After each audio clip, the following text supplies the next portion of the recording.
9 жылдан 15 жылға қамаласың, же болбосо ошо 6 айга Украинага кетесиң деп атат дегенде эле колуна телефонду алып койду да, ошол боюнча бизде байланыш үзүлүп калды.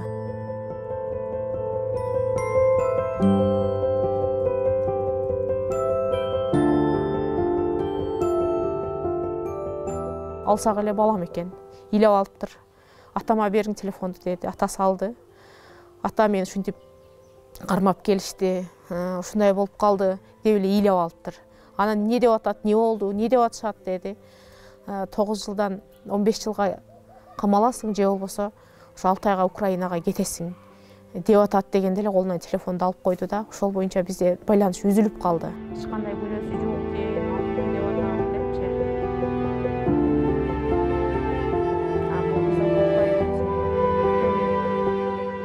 Мен эч кандай күнөөм жок, мен сумкама кандай түшүп калганын билбейм. Жумушка кетип аткан жеримен кармашты алып барды, бирок сумкамдан чукканда ошол мезгилде сумкаман чыкты.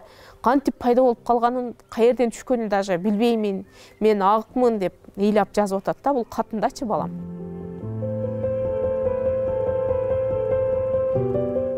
Украинага кетирген атат деп мына жерде жазылып турат мынакей.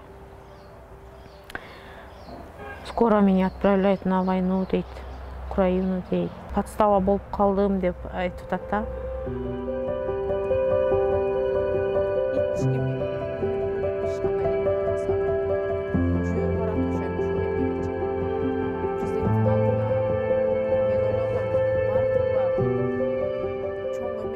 Эми азыр бүт бар жокко кайрылбаган жерим, бардык колум, бутум жеткен жерге кайрылып атам. Бирок эч кандай эме жок да.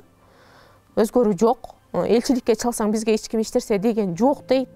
Адвокатыбыз нормально, бизде адвокат жок дейт. Өзүңөр ошол жактан частный адвокат жалдап алгыла дейт. Майли адвокатты деле жалдайбыз. Просто элчиликтен жардам болбосо, бул жактагы МИД эч нерсе иш кылып аткан жок.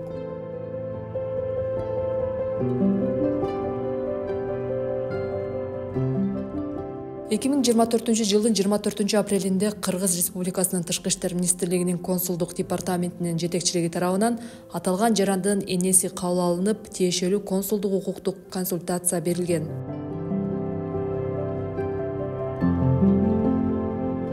Өкмөттүн, президенттен, урматтуу президенттен, Садыр Жапаровдон, Камчыбек Ташиевден өтүнүп, жалынып, жалтырап сурайм. Балама жардам берип коюңуздарчы. Менин башка аргам калган жок, барбаган жерим калган жок, кайрылбаган колум, путум каерге жетсе ошол жердин бардыгына кайрылып атам.